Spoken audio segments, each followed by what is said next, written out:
The president, meanwhile, he's speaking out about the newspaper shooting, calling the killing of those 5 journalists horrific and horrible. Let's go to our chief White House correspondent, Jim Acosta, for the very latest. Jim, what else is the president saying? Well, President Trump changed his tone on the media today, at least for the moment, saying journalists should not be subjected to violent attacks after the mass shooting in Annapolis. That is a major shift for the president, who has repeatedly called the press the enemy of the people, despite concerns from journalists that his rhetoric creates a dangerous climate. For a president who routinely demonizes the media, it was a significant moment. One day after the mass shooting at the Capital Gazette newspaper in Annapolis. This attack shocked the conscience of our nation and filled our hearts with grief. Journalists, like all Americans, should be free from the fear of being violently attacked while doing their job. But as the president left the room, he would not specify whether this is only a pause in his battle against the press. Mr. President, will you stop calling us the enemy of the people, sir? Obviously, 56%. Even White House counselor Kellyanne Conway, who is rarely rendered speechless, declined to answer the question from CNN's Abby Phillip. Is it time for the president to stop calling journalists the enemy of the people? The president says... Guys, thank you very much. back. Thank you. Look at all those fake newsers back there. Look at all. Well, that's a lot. It's a critical question for the White House, as the president has repeatedly labeled the press the enemy of the people from early on in his administration. A few days ago, I called the fake news the enemy of the people, and they are. They are the enemy of the people. To just this week. You know, the enemy of the people, I call them. As we found at his rally on Monday, his supporters are often swept up in the moment.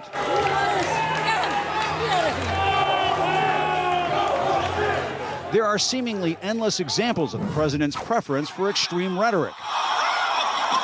From a tweet showing him body slamming a CNN reporter to his remarks during the campaign. Like to punch him in the face, I'll tell you. Mr. Trump has boasted there are no consequences for his actions. I have the most loyal people. Did you ever see that? Where I could stand in the middle of Fifth Avenue and shoot somebody and I wouldn't lose any voters, okay? It's like incredible. Investigators have found no link between the gunman's actions in Annapolis and any of the rhetoric coming out of Washington. Still, Trump supporter Sean Hannity quickly blamed Democratic Congresswoman Maxine Waters. I've been saying now for days that something horrible is going to happen because of the rhetoric. Really, Maxine, you want people to call your friends, get in their faces.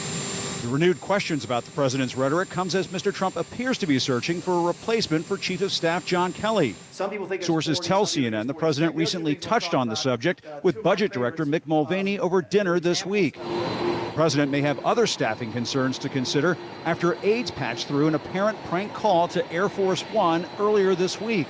That caller pretended to be New Jersey Democratic Senator Bob Menendez, who was recently cleared of corruption charges in federal court. Congratulations. Great job. You went through a tough situation, and I don't think a very fair situation, but congratulations. Obviously, my constituents are giving me a lot of beef about this immigration thing. Let me just tell you, I want to be able to take care of the situation. I'd like to do the larger solution, and I think we could do a real immigration bill.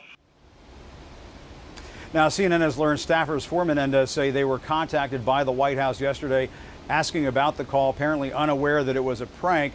The White House is not commenting, as far as we know, in the last hour or so about how all of this developed. But Senator Menendez has released a statement saying, as someone who has spent my entire career, this is the senator here, trying to convince Republicans to join me in reforming our nation's broken immigration system, I welcome any opportunity to have a real conversation with the president on how to uphold the American values that have guided our family-based immigration policy for the last century. And Wolf, we should point out that call is also something that is sparking a statement just now from the White House. Actually, I should point out we're getting a statement just now from the White House on all of this. This is from a White House official. Apparently, this person did not want to be named.